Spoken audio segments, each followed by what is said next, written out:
This has got to be the most controversial video I've ever done, and I am known as a controversial YouTuber. I know that the comments are going to be a battle royale, but it has to be done. The top 10 cutest dogs.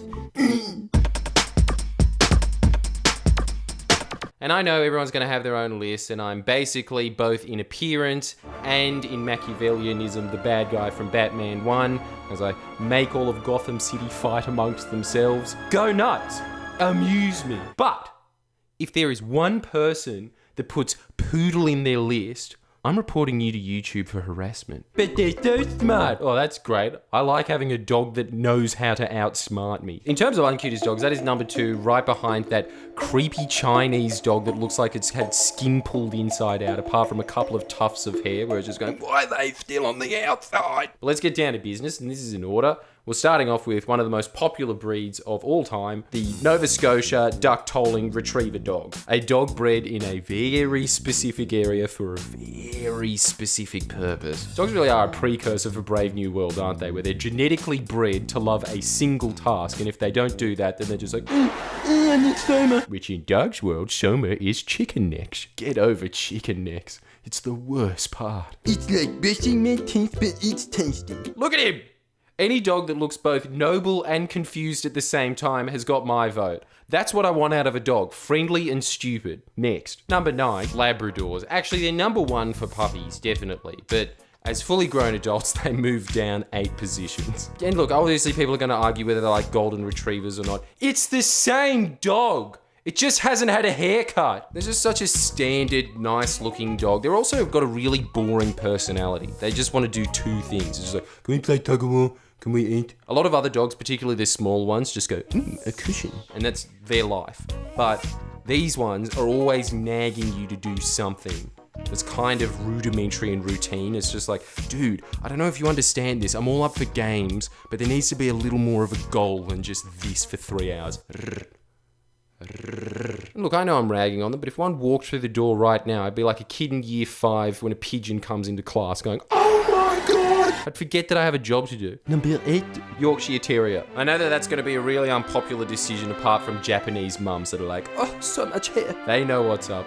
Rich Japanese housewives, without a doubt, have the best taste in cute dogs. I shouldn't be doing this list. Marie Kondo should. But then she'd just be like, No, the amount of hair on my couch does not spark her joy. let's just call it for what it is. She has OCD, so I really think she would be torn by the Yorkshire/Silky Terrier because although it sheds a lot, it also looks like a mop. As long as you keep it on kitchen surfaces, it'll clean itself. Look at it. Look at how amazing human beings are. I'm sure that its purpose that it was bred for in the 1800s was to be a sham wow before they were invented. And there's a couple of laws that we have to get straight here. First off, you should go to jail if you don't put specifically a red or pink bow tie in its hair. And this applies to some dogs coming on later on down the track. Some of them, it should be considered animal cruelty to not dress them up as bumblebees or lobsters. Number 7, speaking of friendly and stupid, Beagle. Designed for the noble purpose of ripping foxes to shreds. But apart from that, really cute. Look at the ears. They are the Dumbo of dogs, aren't they? And they always look really sad. It does look like at night they look up at the moon and be like, meet me someday, I'll go there. Number 6, and as soon as I say this one, I know that the comments are going to be littered with chicks from Lismore going,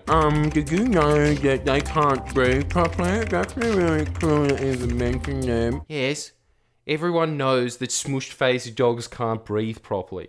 I'm fully aware of that. Having said that, this is a list of the cutest dogs, and all of the cutest dogs basically have an inbred disability. French bulldogs. Look at them. A cross between a pug and an alien. They are that alien from Men in Black without the costume of being a pug. They have to have stumpy little legs, so when they're walking around, it's always got this little struggled face of going, I think the cutest thing about French bulldogs is the fact that when they growl, it is less threatening than if they didn't growl. It is this. And how they're really squirmy. For some reason, I've never met a French bulldog that likes being picked up. Usually most dogs, when they're that little, are just like, Instant working. and they like being coddled. But as soon as you pick them up, they always squirm around making this sound. You know how people say that cats are liquid? Well, French bulldogs are basically that bad guy from Terminator 2. They can just go...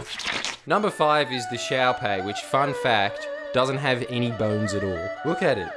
It's a doona. You know that scene from Harry Potter where Lockhart removes the bones from Harry Potter's arm? Imagine that, but a dog. So many wrinkles. They all have that really rare disease when you're born an old man. They are the real life Benjamin Button. Look at them as puppies, and then look at them as adults.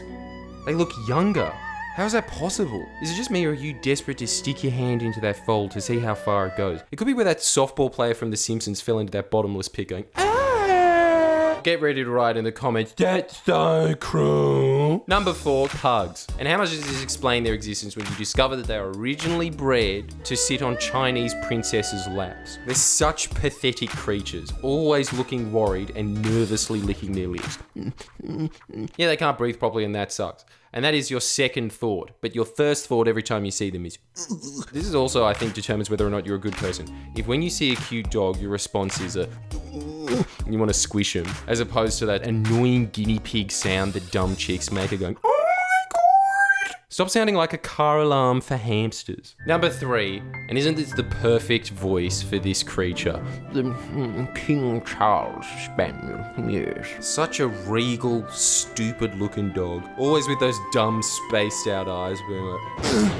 Can't focus on the ball. They have a very small head, and it's the only regret I have from moving away from the imperial system to the metric system, because in the metric system there's no chance of using their head as a measurement, but in the imperial system, how much do you just know the Cockneys at one point in history, when they were getting sugar, would have said, "Yeah, can I just get 2 spaniel heads of sugar, love?" Number 2, and I'm extremely biased on this, but it's my list and it's definitive. But it is definitely the Aussie bulldog. It ticks all the boxes. They've got a stupid smooshed face, they are stupid, and they're extremely friendly. Pretty much the only problem with their nose is it's like sleeping next to a fat Russian cab driver every night. Just the exact opposite of a Beethoven symphony, but just as loud and attention grabbing. And they're always desperate for cuddles as well. I've never met more needy dogs in my life. But you finish patting them, they always want their ass massaged all the time. Their back just because it's got so many rolls on it. Again, just fat Russian cab drivers. They always go to Thai massage parlors. That's their favorite thing to do in life, is to be like, Just a little to the left, yes. but yeah, you'll finish doing that and then they'll just come back 5 minutes later and do that thing that dogs do to check if you still love them, even though they checked 15 minutes ago of putting their head on your lap and go... And when they bark, it sounds like a gorilla going...